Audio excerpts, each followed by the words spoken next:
আসসালামু আলাইকুম রহমতুল্লাহ বরকাত। আলহামদুলিল্লাহ রবিল আলমিন ওসলাত ওসালাম আল্লাহ রসুলহিল করিম ও খাতামুন নবিয়্যিন ওয়া আলা আলিহি ওয়া সাহবিহি আজমাইন। সুপ্রিয় দর্শক, পৃথিবীর যে প্রান্ত থেকে আপনারা এই মুহূর্তে এটিএন বাংলা টিভি স্ক্রিনের সামনে আছেন, সকলকে স্বাগত জানাচ্ছি এটিএন বাংলার নিয়মিত আয়োজন RFL door presence Islami সালজা powered by Islami bank Bangladesh PLC. এই সরাসরি আয়োজনে জীবন ঘনিষ্ঠ যে কোনো ধরনের প্রশ্ন আপনারা করতে পারবেন। আমরা কোরআন সুন্নাহর আলোকে সহিহ সুন্নাহর ভিত্তিতে ইনশাআল্লাহ আমরা আপনাদের প্রশ্ন জবাব শুনবো। আমি আছি আপনাদের সাথে কেম ফিরোজ। প্রিয় দর্শক, আপনাদের সরাসরি প্রশ্নের জবাব দেওয়ার জন্য আমাদের স্টুডিওতে আজ উপস্থিত আছেন আমাদের সকলের প্রিয় মানুষ, প্রিয় ব্যক্তিত্ব, এটিএন বাংলার প্রিয় মুখ শেখুল আল্লাম শেখ প্রফেসর আনমো রশিদ আহমদ মাদানী হাফিজাহুল্লাহ। আসসালামু আলাইকুম ওয়া রাহমাতুল্লাহি ওয়া বারাকাতুহু। ওয়ালাইকুম আসসালাম রহমতুল্লাহ সাল্লাম শেখ বারাকাল্লাহু ফিকুম। স্বাগত জানাচ্ছি দর্শক আমরা আসবো আপনার কাছে। প্রিয় দর্শক, আপনারা যারা প্রশ্ন করবেন এই সরাসরি আপনাদের অবশ্যই একটা জিনিস মনে রাখবেন, আপনি যখন কথা বলবেন অবশ্যই আপনি যে টেলিভিশন দেখছেন আমাদের টেলিভিশনের ভলিউমটা কমিয়ে কথা বলুন, এইটাই অনুরোধ। আমরা যাব অনুষ্ঠানে। জি, আমরা শুরু করতে পারি মোহতারাম। আর কয়েকদিন পরে আমাদের জিলহজ মাস শুরু হতে যাচ্ছে। অত্যন্ত গুরুত্বপূর্ণ যে চারটি সম্মানিত মাসের মধ্যে একটা অন্যতম এবং অনেক ফজিলত আমরা জানি। এই বিষয় সম্পর্কে আমাদের কি করণীয় বরণীয় সম্পর্কে আমাদের যদি একটু এক দর্শকের প্রশ্নের আলোকে জানতে চাই একটু। اللهم لك الحمد كما ينبغي لجلال وجهك وعظيم سلطانك وصل وسلم على عبدك ورسولك وآله وصحبه ومن تبعهم بإحسان إلى يوم الدين। আর কয়দিন পরে জুলহিজ্জা মাস শুরু হবে। এই মাস মর্যাদা সম্পন্ন চারটি মাসের একটি। জুলহিজ্জা, জুলকাদা, জুলহিজ্জা, মুহররম এবং রজব।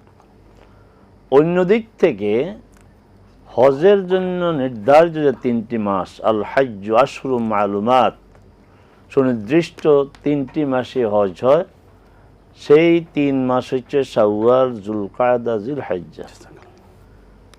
এই জুলহিজ্জা মাসের প্রথম 10 দিন অতি মর্যাদার। আমাদের অতীতের যাদের মাধ্যমে আমরা দিন পেয়েছি, ইবাদত জেনেছি, তারা বলছেন যে দিনের মধ্যে এই 10 দিন হচ্ছে সর্বোত্তম দিন, সবচেয়ে মর্যাদার দিন। পহেলা জুলহিজ্জা থেকে 10 জুলহিজ্জা। আর রাতের দিক থেকে রমাদানের শেষ দশকের রাত হচ্ছে উত্তম। আমরা এই ফজিলত সম্পর্কে আরো শুনবেন ইনশাআল্লাহ। একটা প্রশ্ন নিয়ে নিচ্ছি আমরা, মেহরবানি একটু অনুমতি দিবেন। আসসালামু আলাইকুম। ওয়ালাইকুম আসসালাম। জি বলুন, কি প্রশ্ন? আমি সাইদুল বাড়ি বলছি সেরকম। জি জি বলুন সাইদুল বাড়ি সাহেব। আমি একটা প্রশ্ন করতে চাই। প্রশ্নটা হচ্ছে, আমরা সাধারণত ফজরের নামাজের পর ইমাম সাহেব কিংবা কিছু সংখ্যক লোক বয়ান করে, তারা বলে থাকে এই নামাজের আদাত করার সওয়াব আল্লাহ তার আমলনামায় দিয়ে দিবেন। সেই যুগে এক একটা গোলামের দাম ছিল 12,000 টাকা। তাহলে 4/48,000 টাকা দান করলে যে সওয়াব, সেই সওয়াব তার আমলনামায় লেখা হবে। এটা কি হাদিস না তাদের বানোয়াট একটা কথা? আশা করে এটা জানাবেন তো। কি বিষয় যে ফজরের পরে কি বয়ান করেন? ফজরের নামাজের পরে বয়ান করে। হ্যাঁ, এই বয়ানের ফজিলত বলে। হ্যাঁ, এই বয়ানের ফজিলত একটা গোলাম আজাদ করে সবটা আমলনামায় দেওয়া হবে। ঠিক আছে, এটাই প্রশ্ন তাই তো? এটাই প্রশ্ন। আচ্ছা ঠিক আছে মোহতারাম, আমরা এই আগে লাইভ প্রশ্নগুলো শুনে আসি, এরপর আমরা এই সম্পর্কে আমরা শুনবেন ইনশাআল্লাহ।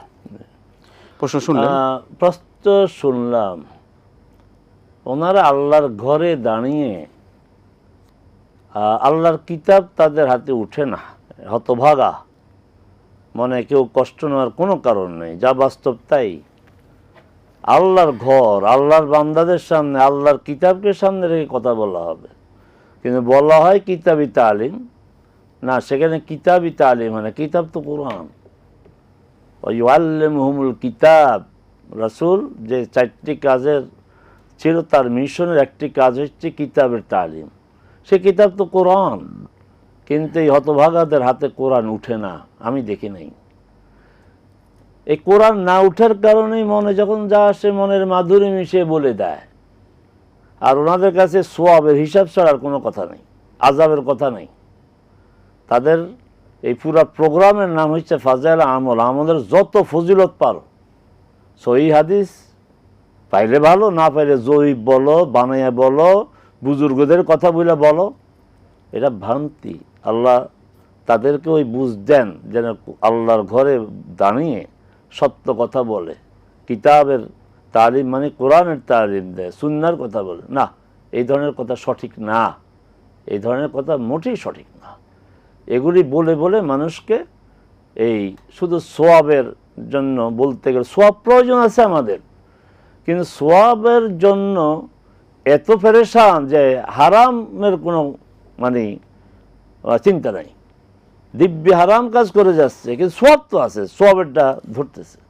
সতর্ক হওয়া দরকার। তো সুতরাং আমরা মানে ক্লিয়ার হতে পারি যে এই ধরনের কোনো হাদিস না, না, এই ধরনের কোনো হাদিস থাকলেও তারা ভিন্ন ব্যাখ্যা দেয় নিজের মতো করে। জি, আমরা একটা প্রশ্ন নেব। দর্শক বলবেন। আসসালামু আলাইকুম। আসসালামু আলাইকুম। জি জি, আসসালামু আলাইকুম, বলুন কি প্রশ্ন? হুজুর, আমি মমিনুল হক বলছি। জি জি, মমিনুল সাহেব বলুন। হুজুর, আমি বলছিলাম কোন কোনো আলেম বলেন একটা বুখারী শরীফের একটা হাদিস উল্লেখ করে বলেন, কেউ যদি 99টি মানুষ খুন করে তারপরে আল্লাহ ক্ষমা করে দেন। হুজুর, আবার কোন কোনো আলেম বলেন এটা অতীতের নবীদের ঘটনা, আমাদের নবীদের ঘটনা না। সুতরাং বর্তমানে কেউ যদি মানুষ খুন করে তাহলে তাকে শাস্তি পেতে হবে অথবা উপযুক্ত ক্ষতিপূরণ দিতে হবে। এই ব্যাপারে একটু বুঝিয়ে বলবেন? প্রশ্নটা ক্লিয়ার বুঝলেন আপনি? ঠিক আছে, জি মহতারাম। আমাদের মমিনুল হক সাহেবকে অন্য ধন্যবাদ। মমিনুল হক সাহেব মনে অনেক যন্ত্রণা, অনেক কষ্ট, এই কষ্ট আমাদেরও আছে। আসলে তো কষ্ট পাওয়ারই কথা। ফাইকারি আরে সবাইকে ক্ষমা করে দেওয়া হয়, অথচ হত্যা এত জঘন্য অপরাধ যে কোরআন আপনার এই হত্যার শাস্তি ঠিক করে দেওয়া হয়েছে। হত্যা যদি প্রমাণিত হয় স্বীকৃতির মাধ্যমে অথবা অকৈত্র প্রমাণের মাধ্যমে তাকেও হত্যা করতে হবে। আর যদি বলার আর একটু কথা বলি, কত আপনার মানে মারাত্মক বিষয় যে হত্যা করলো আমার আত্মীয়কে, আমার বাবাকে, আমার ভাইকে, ক্ষমা করে দিবেন প্রেসিডেন্ট। এর চেয়ে জুলুম আর কি হতে পারে? যে প্রেসিডেন্টের ক্ষমা, কে বলছে আপনাকে? ক্ষমার একমাত্র অধিকার নিহত ব্যক্তির যারা উত্তরাধিকারী তারা বলবে আমরা ক্ষমা করে দেব, তাহলে ক্ষমাযোগ্য। এখানে এই ক্ষমাটা আল্লাহর দায়িত্ব না, আর প্রেসিডেন্ট তো মোটেই না, এটা মানবীয় আইন যে প্রেসিডেন্ট ক্ষমা করে দিবে। আচ্ছা, এখন ক্ষমা করে দিল, ক্ষমা না, ক্ষমা করে দিল তাকে দিয়াত দিতে হবে, দিয়াত দিতে হবেই। দিয়াত কত? 50,000 না 1 লাখ? না, কিছুই না, 100টা উট। 100 উট তো আমাদের বাংলাদেশে কারো কাছে নাই, তাহলে কি দেওয়া লাগবে না? 100 উটের বর্তমান বাজার মূল্য যা তা দিতে হবে, ভিক্ষা করে হলে দিতে হবে, দিতে হবেই। অতএব হত্যা করলে আল্লাহ মাফ করবেন। হ্যাঁ, হত্যার অপরাধটা, এই যে হত্যা করা তার মানে হারাম ছিল, ওইটা আল্লাহ মাফ করে দিতে পারবেন। কিন্তু এই যে হত্যা যে করা হলো, ওই যে একটা ব্যক্তি, এই ব্যক্তিকে তার জীবনের অধিকার থেকে বঞ্চিত করলো, এটা মাফ হবে না। এটা তাকে হত্যা করা হবে অথবা তার উত্তরাধিকারীগণ ক্ষমা করে দিলে তাকে 100 উট বা 100 উটের মূল্য পরিশোধ করতে হবে। প্রিয় দর্শক, আমরা আছি সরাসরি আয়োজনে। জীবন ঘনিষ্ঠ যে কোনো বিষয় জানতে আপনারা ফোন করুন, প্রশ্ন করুন। সময় হলে একটি বিরতি নেবার, আমরা ফিরে আসছি আবার বিরতির পরে ইনশাআল্লাহ।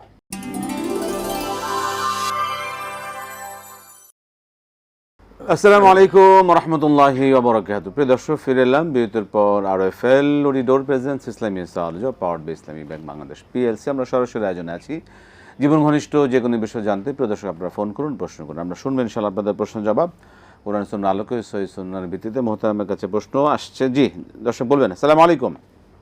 ওয়ালাইকুম আসসালাম। জি বলুন। আমি বলতেছি এটা যে মুয়াজ্জিন যদি অসুস্থ মানে জ্বর, সেটি ইমামের পিছনে বসে নামাজ পড়তে পারে কিনা, 1 নম্বর। তো আর দ্বিতীয় হচ্ছে যে এক ব্যক্তি কুরবানি দেওয়ার জন্য টাকা রাখছে যে এবার কুরবানি দেবে, কিন্তু তার মেয়ে অসুস্থ। এখন সে মেয়ের জামাই বলতেছে আপনি এবার কুরবানি দেবেন না, ওই টাকাটা দেন, আপনার মেয়ের অপারেশন করাই। মেয়ে আর কি অপারেশন করতে, মেয়ে অসুস্থ। তা ও লোক আমার কাছে শুনতে আইছে যে তুমি তো মুয়াজ্জিনগিরি করো, কেন কত দেখি যে এই টাকা দিয়ে কি কুরবানি দেব না মায়ের অপারেশনের জন্য দেব, কোনটা আমার জন্য করলে ভালো হবে? ভালো প্রশ্ন। জি, আপনি শুনবেন, আমরা প্রশ্নের জবাব শুনবো। আমরা আসছি আপনার প্রশ্নের জবাবে। ধন্যবাদ। মোহতারাম, শুনলেন মুয়াজ্জিন কি বসে নামাজ করতে পারেন? পরে বোঝা গেল তিনি নিজেই মুয়াজ্জিন। জি। হ্যাঁ, মুয়াজ্জিন বসে দাঁড়িয়ে যদি সলাত আদায় করতে না পারে বসে পড়বে, মসজিদ কমিটির চেয়ারম্যানও বসে পড়বে, সভাপতি বসে পড়বে, অসুবিধা নেই। ইমাম কি পারেন? মন্ত্রীও পারবে, ইমামও পারবে। তবে আমাদের দেশের আলহামদুলিল্লাহ তা আকাল হয় নাই যে ইমাম সব দাঁড়াইতে পারেন আর ইমাম পাওয়া যায় না। আলহামদুলিল্লাহ আমাদের জন্য নিয়ামত, আমাদের ডানে বামে প্রচুর আলেম আছে যারা আপনার ইমাম যদি অসুস্থ হয়ে যায় তাহলে তিনি ইমামতি করতে পারবেন। প্রতি মসজিদ এলাকাতে এই ধরনের আলেম আমাদের আছেন। ইমার্জেন্সি নামাজ বসে পড়তে পারবে, এটা জায়েজ। তার প্রয়োজন মতো এটা ওজোর বসতে তিনি পড়তে পারবেন। কোরবানির টাকা দিয়ে কি চিকিৎসা করানো যাবে? মেয়ে বিয়ে দিয়েছেন, এখন আপনার তো দায়িত্ব না, দায়িত্ব তো জামাই। তার চিকিৎসা করানো, তার অপারেশন করানো, তার ভরণ পোষণ সব দায়িত্ব জামাইয়ের। আপনার উপর কোরবানি ওয়াজিব হয়, আপনি কোরবানি দিবেন, জামাইকে বুঝিয়ে বলেন। হ্যাঁ, যদি জামাই অপরাগ হয়, একটা হয়েছে যে শ্বশুরে পাইছি, আমাদের দেশে এটা সমস্যা। শ্বশুরের মেয়ে চিকিৎসাটা তার কাছ থেকে আনতে হবে, এটা একটা নোংরা নিঃস্ব মানসিকতা। আচ্ছা, এখন আপনার জামাইয়ের অবস্থা, আর্থিক অবস্থা ভালো হয় তাহলে সেই করুক চিকিৎসা। আর যদি দেখেন না সমস্যা, তখন আপনি যদি আপনার এই কোরবানির টাকা দিয়ে দেন, আরেকটা কোরবানি করার সক্ষমতা থাকে তাহলে দেন। এটা কোরবানি হিসেবে দিবেন না, তাকে মেয়ের চিকিৎসার জন্য সহযোগিতা হিসেবে দিবেন। আর যদি আপনার সক্ষমতা না থাকে তাও দিতে পারবেন, কারণ মেয়ের চিকিৎসা তো করতে হবে, চিকিৎসাকে অগ্রাধিকার দিতে হবে। তবে এই চিকিৎসার মূল দায়িত্ব তার স্বামীর। জি, প্রিয় দর্শক, আমরা সরাসরি আয়োজনে আছি। জীবন ঘনিষ্ঠ যে কোনো বিষয় জানতে আপনারা এই আয়োজনে ফোন করতে পারবেন, প্রশ্ন করুন। আমরা আসছি এক এক করে। যে মোহতারাম, আমরা জিলহজ মাসে চলে যাব, তার আগে একটা প্রশ্ন আসছে। জি, আসসালামু আলাইকুম। ওয়ালাইকুম সালাম ওয়া রাহমাতুল্লাহি ওয়া বারাকাতুহু। হুজুর, কালকে তো আপনি ছিলেন, আপনার কাছে আমি 3টা প্রশ্ন করছিলাম, একটা প্রশ্নের উত্তর দিলেন না বা পরে দিবেন তাও জানালেন না। আচ্ছা, আমি একটা দুঃখের বিষয় আপনাদের কাছে জানাইতে চাই। জি জি, বলেন বলেন।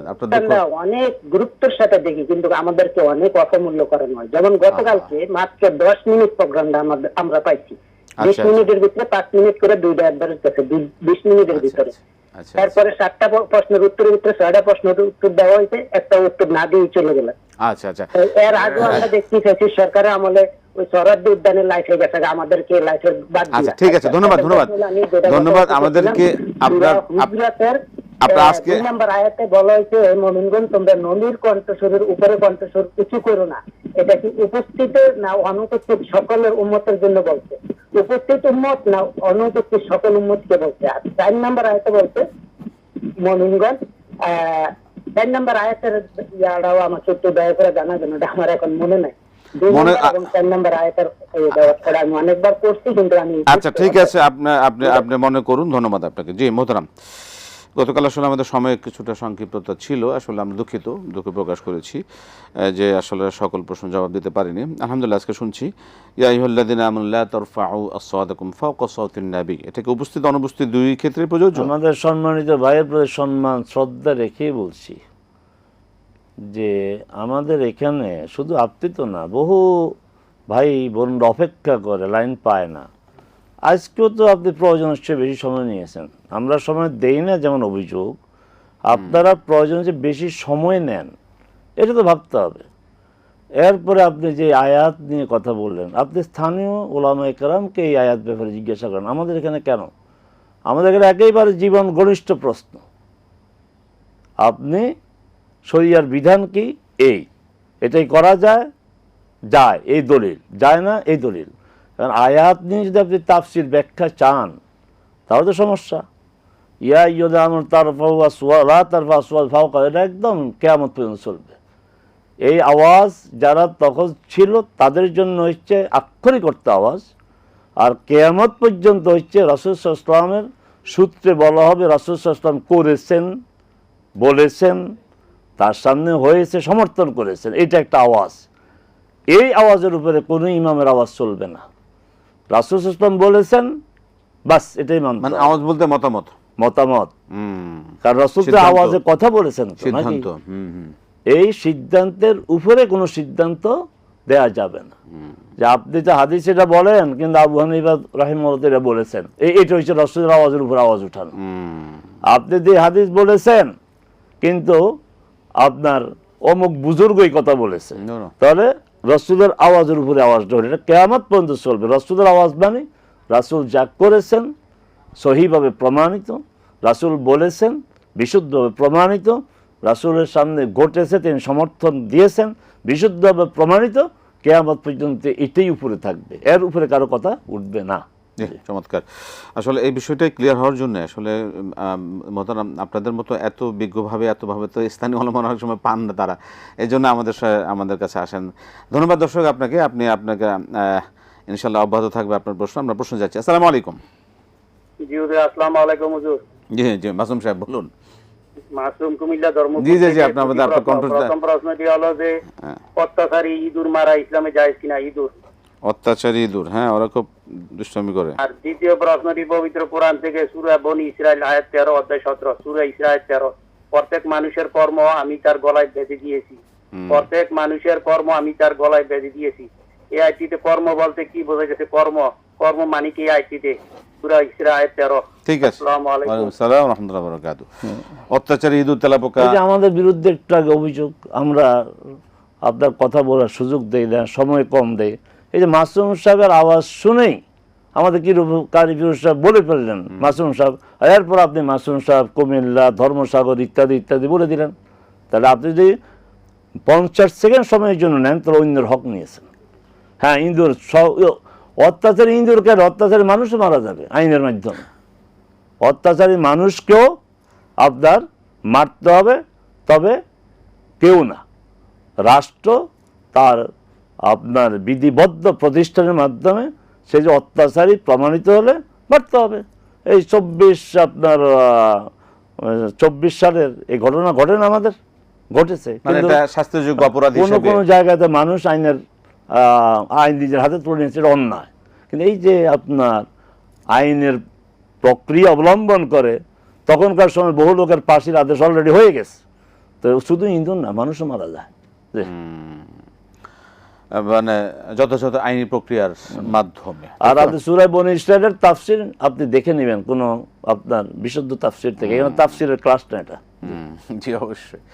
জি প্রিয় দর্শক, আপনারা দেখছেন RFL door presence Islami সাওয়ালজ powered by Islami bank Bangladesh PLC.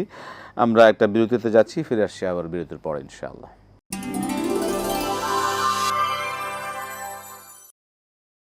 আসসালামু আলাইকুম ওয়া রাহমাতুল্লাহি ওয়া বারাকাতুহু। প্রিয় দর্শক, ফিরে এলাম বিরতির পর RFL door presence Islami সাওয়ালজ powered by Islami bank Bangladesh PLC. আমরা সরাসরি আয়োজনে আছি। জীবন ঘনিষ্ঠ যে কোনো বিষয় জানতে আপনারা এই আয়োজনে ফোন করুন, প্রশ্ন করুন। দর্শক, আমরা প্রশ্ন নেব যে বিষয়টা মোহতারাম আপনি শুরুতে আলোচনা করছিলেন যে জিলহজের 1 থেকে 10 পর্যন্ত কি কি আমল আমাদের দর্শকরা করতে পারেন? যে আমাদের যে কোনো সময় প্রশ্ন আসতে পারে, আমি এই জন্য সংক্ষেপে বলবো। এই 10 দিনের আমলের 1 নম্বর হচ্ছে টানা সিয়াম পালন করা, মানে 10 দিন রোজা রাখা।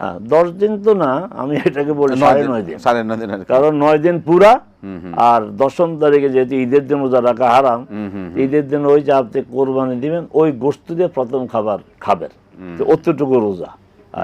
এইগুলো 1 নম্বর। 2 নম্বর হচ্ছে তাকবীর। এখানে একটা ভুল ধারণা আমাদের যে আমরা 9 তারিখ থেকে তাকবীর শুরু করি ফজর, না, একটা হচ্ছে তাকবীর আম, ব্যাপক তাকবীর। এটা জিলহজ মানে চাঁদ দেখার পর থেকেই শুরু হয়ে যায়, এটা কোনো সময় নাই। সকাল বিকাল হাঁটতে চলতে সাহাবায়ে কেরাম এইভাবে পড়তেন। আর বিশেষ তাকবীর হচ্ছে 9 তারিখ থেকে 13 তারিখ, 9 ফজর থেকে 13 আসর পর্যন্ত। এই ক্ষেত্রে আবার আমাদের এখানে আরেকটা সমস্যা, যে ইমাম সাহেব তাকবীর বলে সবাই তার সাথে সাথে বলে না, আলাদা আলাদা আলাদা আলাদা বলতে হবে। আচ্ছা, এটা কি প্রত্যেক ফরজ সালাতের পরে? প্রত্যেক ফরজ সালাত পরে বিশেষ, কিন্তু সাধারণ তাকবীর এটা 1 তারিখ থেকে? 1 তারিখ মানে 1 তারিখ না, চাঁদ ওঠার পর থেকে। চাঁদ ওঠার পর থেকে জিলহজের রাতে? যখন এটা কি পুরো মাস ব্যাপী চলবে নাকি? না না না, এটা শুধু এই 10 যে, জিলহজ পর্যন্ত। এবং উঠতে বসতে এই করতে হবে।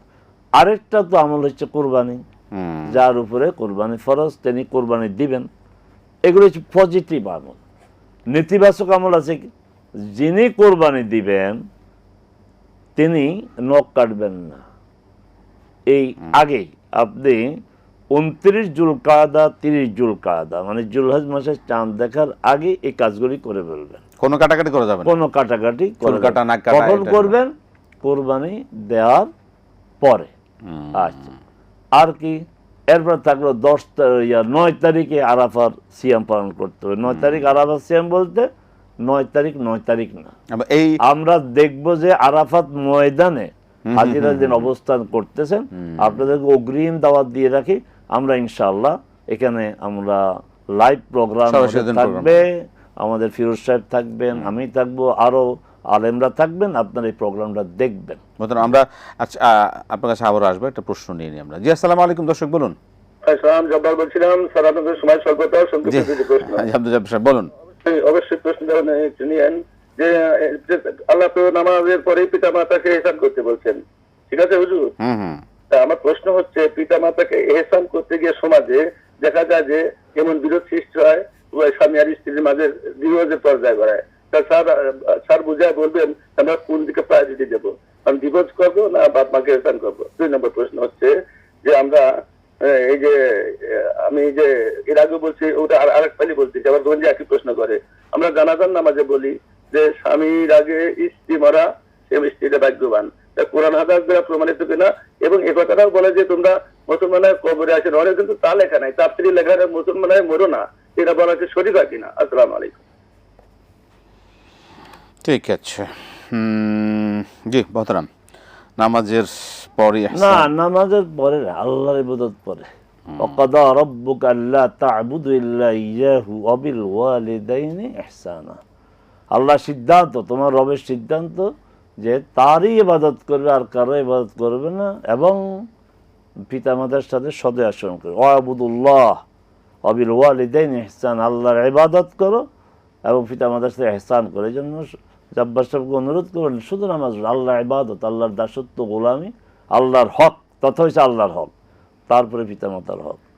এখন পিতামাতার হক আদায় করতে গিয়ে যদি কমপ্লিট সৃষ্টি হয়, যেন না হয়, এটা বুদ্ধিমত্তার সাথে কৌশলের সাথে আমাদেরকে এই কাজটা করতে হবে। পিতামাতার অবস্থান, পিতামাতার যে অধিকার সেখানে থাকতে হবে, স্ত্রীর অধিকার স্ত্রীর মতে কি দিতে হবে।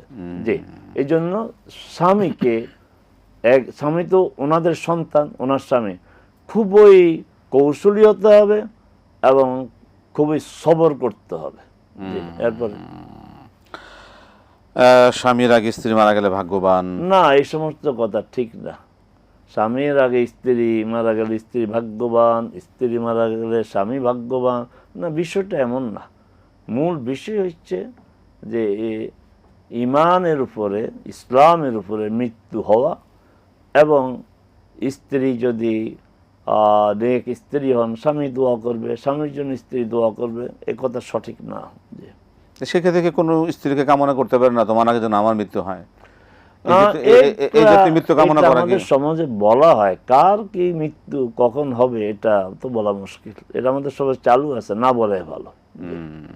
চাওয়া কি জায়েজ? না না, জায়েজ হবে না, মৃত্যু কামনা করতে যা যাবে না। জি, আসসালামু আলাইকুম। হ্যালো, আসসালামু আলাইকুম। ওয়ালাইকুম সালাম ওয়া রাহমাতুল্লাহ, বলুন কি প্রশ্ন? আমি ঢাকা থেকে বলছি। জি বলুন। আমার একটা প্রশ্ন ছিল, আমার ওই একবার বেশ কিছুদিন আগের কথা, ওই আমার পায়জামার মধ্যে তো সব বসছিল আর কি, সব বসলো, তো আমি ওই অবস্থা আমি ভুলে গেছিলাম আর কি। তো আমি ঈশান নামাজ, তাহাজ্জুদ নামাজ, তারপরে ফজরের নামাজও পড়ছি, কিন্তু পরের দিন আমার আসলে মনে হয়েছে এখন আমি ওই নামাজগুলো কি আবার পড়বো আবার আবার করে দিব নাকি মানে নিজের কাছে খুব অপরাধী মনে হচ্ছে। আচ্ছা, এটাই প্রশ্ন। আর কোনো প্রশ্ন আছে? না, আর কোনো প্রশ্ন ঠিক আছে, জি শুনুন, আমরা আসতেছি। মোহতারাম জবাব দেব। মোহতারাম, জামায় নাপাকি লাগা ছিল, কিন্তু তিনি মনে ছিল জামায় মানে পাজামা সহ শরীরে নাপাকি ছিল, কিন্তু তিনি মনে করতে পারেন নামাজ পড়ে ফেলেছেন। এই নামাজটা আবার পড়তে হবে কিনা? একটা বিষয়, সেটা হচ্ছে অজু। অজু নাই, সলাত আদায় করেছেন, পরে মনে হয়েছে, সেটা একদিন পরে হোক 2 দিন পরে হোক, এই সলাত অবশ্যই আদায় করতে হবে। আর বাকি কোনো বিষয়ে আপনার আদায় করতে হবে না। যেমন আপনি অপরিচিত এক জায়গায় গেলেন, সূর্য দেখা যায় না, জিজ্ঞাসা করার মধ্যে কেউ নাই, কম্পাস নাই, ক্যাবলা ভুল, পরে জানলেন যে আমি তো ক্যাবলা ভুল করে বলছি না, এই সলাত আদায় করতে হবে না। জায়নামাজ পড়ছেন, পরে জানলেন যে এই জায়নামাজ ওই বাচ্চা প্রসাব করেছে, না, নামাজ হয়ে গেছে। আপনার যদি কাপড় নাপাক থাকে আর আপনি সলাত আদায় করে ফেলেন, তাহলে পরে মনে হলো না, এই সলাত আর পুনরায় আদায় করতে হবে না।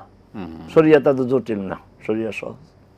তবে অজু, এই ব্যাপারে আপনার ছাড় নেই, অজু করতে হবে, অজু করে আবার এই সলাতগুলি আদায় করতে হবে। জি মোহতারাম, এখানে একটু আবার বলতে হবে পুরো কথাটা। এখন যদি ইমাম যদি হয়ে কেউ সলাত আদায় করে আর তারপরে মনে হইলো, তাহলে উনি সলাত আবার ফিরে পড়বেন, মুক্তাদির ফিরে পড়ার প্রয়োজন নাই, এবং ওনার একটা ঘোষণাও দরকার নেই যে আপনারা মেহরবানি করে আবার পড়ে নেবেন, আমার ওজু ছিল না, এই বলাটাও ঠিক না, বলাও তো দরকার নেই। ওই জন্য যদি কোনো সন্দেহ হয় ইমাম ঘোষণা করা দরকার নেই, ইমাম নিজে আদায় করে নেবে। খুবই ভালো মাসালা, খুবই গুরুত্বপূর্ণ মাসালা। আমরা এই সমস্যা অনেকেই পড়ে থাকি, এরকম অনেক সমস্যা আমাদের রয়েছে। মোহতারাম, আপনাকে অসংখ্য ধন্যবাদ, জাযাকাল্লাহ খায়র, বারাকাল্লাহ। অনেকগুলো বিষয় আমরা অবগত হলাম।